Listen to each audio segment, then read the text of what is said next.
নাজিৰা মহাবিদ্যালয়খনৰ অসমীয়া বিভাগৰ উদ্যোগত আৰু ছাত্ৰ একতা সভাৰ সহযোগত ৰঙালী আদৰণি অনুষ্ঠান। পদূলিৰ মুখত হেঁপাহৰ ৰঙালী। বাপতি সাহোন ৰঙালী বিহুক আদৰিবলৈ এতিয়া প্ৰস্তুতি চলাইছে প্ৰতিগৰাকী অসমীয়াই।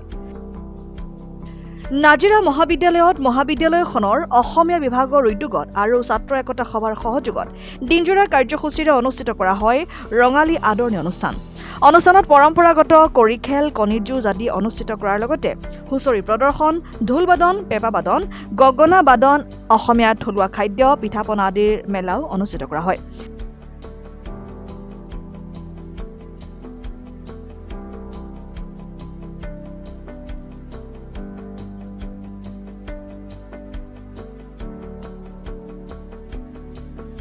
আহোম ৰাজত্বকালৰ এটি প্ৰাচীন খেল, পৰম্পৰাগত খেল কৰি খেল। এই খেলটো আমাৰ অতীজৰ পৰা আমাৰ আহোম সমাজত বিশেষকৈ খেলি অহা হৈছে। বিশেষকৈ চ'ত মাহৰ 1 তাৰিখে এই খেলটো আৰম্ভ হয় আৰু গৰু গা ধোৱাৰ আগনিশাটো আমি উৰে নিশা খেলি আমি এই কৰি খেলটো আমি শেষ কৰোঁ। এই কৰি খেলটোৰ এটা মহত্ব কি হৈছে, আমি আমাৰ যিবিলাক নতুন বৰ্ষ আমাৰ বহাগ মাহ প্ৰথম বৰ্ষ, সেই প্ৰথম বৰ্ষ আমি বৰ্ষচক্ৰ আমি গণনা কৰা হিচাপেও আমি ব্যৱহাৰ কৰোঁ। বিশেষকৈ 10 বা 25 মাৰিলে আমাৰ যিটো ভৱিষ্যত কৰ্মপন্থা সুফল লাভ কৰে। বাকী 2, 3 বা তেনেকুৱা 4 এইটো আমি ভাল নহয় বুলি আমাৰ জনবিশ্বাস আছে। আৰু এটা জনবিশ্বাস আছে কি, যে আমি কৰি খেলৰ দ্বাৰা আমাৰ যদি বৈবাহিক জীৱনৰ এটা আভাস আমি পোৱা যায়। বিশেষকৈ আমি এই কৰি খেলটো তাৰ কেনেকৈ আমি কি মাৰিলে মই তাক অকণমান কৈ দিব বিচাৰিছোঁ যে আমাৰ যিটো কৰি খেল 6টা থাকে গুটি আমাৰ মৰা কৰি, সেই 6টাৰ যদি এটা উপলম্ব কৰে তেতিয়া 10 হয়। সেই 10 আৰু 5টা উপলম্ব কৰিলে 25 হয়। 10 বা 25 হ'লে আমি তাত পোখা এটা পাওঁ বা বোনাছ পইণ্ট পাওঁ। সেই বোনাছ পইণ্টৰ দ্বাৰা আমাৰ যিটো পোটা কৰি বা গৰু সেইটো চলাচল কৰিব পাৰে। বাকী আপোনাৰ 6টা যদি তলমুখ কৰে 6 আৰু 12টা যদি 6টা যদি উপলম্ব কৰিলে তেতিয়া 12 হয়।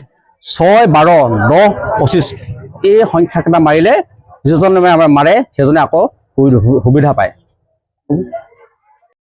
11 এপ্ৰিল তাৰিখে আমি নাজিৰা মহাবিদ্যালয়ত দিনজোৰা কাৰ্যসূচীৰে ৰঙালীৰ আদৰণি অনুষ্ঠান প্ৰথমবাৰৰ কাৰণে আমি আয়োজন কৰিছিলোঁ। ইয়াতে প্ৰথমে পতাকা উত্তোলন কৰা হ'ল। শ্ৰদ্ধাৰ অধ্যক্ষ মহোদয় ডক্টৰ ৰাজু ফুকনে পতাকা উত্তোলনৰ আজি দিনটোৰ শুভাৰম্ভ কৰিলে।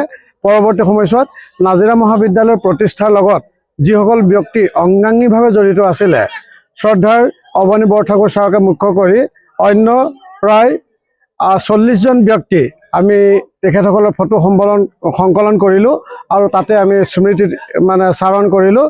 তেখেতসকলৰ পুণ্যাত্মাৰ প্ৰতি আমি শ্ৰদ্ধা নিবেদন কৰিলোঁ আৰু সেই কামটো সমাপন কৰিলে মহাবিদ্যালয়ৰ সন্মানীয় উপাধ্যক্ষ ডক্টৰ পল্লৱজ্যোতি কোঁৱৰ ডাঙৰীয়াই। তাৰপিছত জন্ম শতবৰ্ষৰ লগত সংগতি ৰাখি আমি সুধাকণ্ঠ ডক্টৰ ভূপেন হাজৰিকা আৰু অসমৰ হাৰ্টথ্ৰব জুবিন গাৰ্গৰ শ্ৰদ্ধাঞ্জলি অনুষ্ঠান আমি অনুষ্ঠিত কৰিছিলোঁ। তাতে জুবিন গাৰ্গ ফেন ক্লাবৰ প্ৰাক্তন সম্পাদক আমাৰ মহাবিদ্যালয়ৰ ছাত্ৰ উদ্দীপ্ত বৰগোহাঁয়ে তাত মাল্যাৰ্পণ কৰিলে, বন্তি প্ৰজ্বলন কৰিলে। তাৰ পাছত আমাৰ 3টি নাহৰ পুলি ৰোপণ কৰা হ'ল আৰু নাহৰ পুলিটো ৰোপণ কৰিলে নাজিৰা মহাবিদ্যালয়ৰ 4ৰ্থ শ্ৰেণীৰ কৰ্মচাৰী বাবুল মাৰাৰে। আৰু তাৰ পাছতে বিদুৰ মৰাণ, যি ইতিমধ্যে আমাৰ গেলেকী অঞ্চলৰ পৰা গৈ তেওঁ ফিনলেণ্ডত তেওঁ কেবিন স্ক্ৰিউ অৰ্থাৎ যিটো আমি আকাশী যানত যিসকলে পৰিচাৰিকা হিচাপে কাম কৰে, তেনেকৈ এজন পৰিচাৰক হিচাপে তেওঁ আমাৰ মাজত উপস্থিত থাকিলে। আমি তেখেতৰ পৰাও 2-4টা কথা ইতিমধ্যে গম পালোঁ। তাৰপিছত পৰম্পৰাগত খেল কণী যুঁজ ইতিমধ্যে সমাপন হ'ল আৰু এতিয়া আপোনালোকে দেখা পাইছে মঞ্চৰ পিছফালে ইতিমধ্যে কৰি খেল, পৰম্পৰাগত খেল হৈ আছে, কণী যুঁজ আৰু কৰি খেল হৈছে। আৰু তাৰ লগতে আমাৰ পিঠা পনা, থলুৱা খাদ্য প্ৰদৰ্শন আৰু বিক্ৰী কেন্দ্ৰ আপোনালোকৰ সন্মুখত আপোনালোকে দেখা পাই আছে। আমি সেইটো যোগাযোগ কৰিছিলোঁ।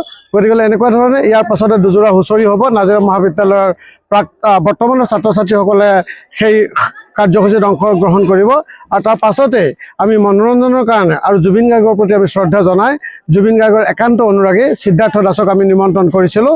তেখেতে ইয়াতে জুবিন গাৰ্গৰ গীত পৰিৱেশন কৰিব আৰু আমি আপোনালোকক ইয়াত বিশেষকৈ আপোনালোক প্ৰত্যেকজনেই সংবাদ জগতৰ লগত জড়িত নাজিৰা মহাবিদ্যালয়ৰ প্ৰাক্তন ছাত্ৰ, আমি গৌৰৱ অনুভৱ কৰিছোঁ আৰু আপোনালোকক যোগেদিয়ে এই বিষয়বস্তুটোৰ সম্প্ৰচাৰণ হোৱাটো কামনা কৰিছোঁ আৰু আপোনালোকক সানুনয় অনুৰোধ জনাইছোঁ যাতে আপোনালোক উপস্থিত থাকি এই অনুষ্ঠানটো সাফল্যমণ্ডিত কৰাত সহায় কৰে।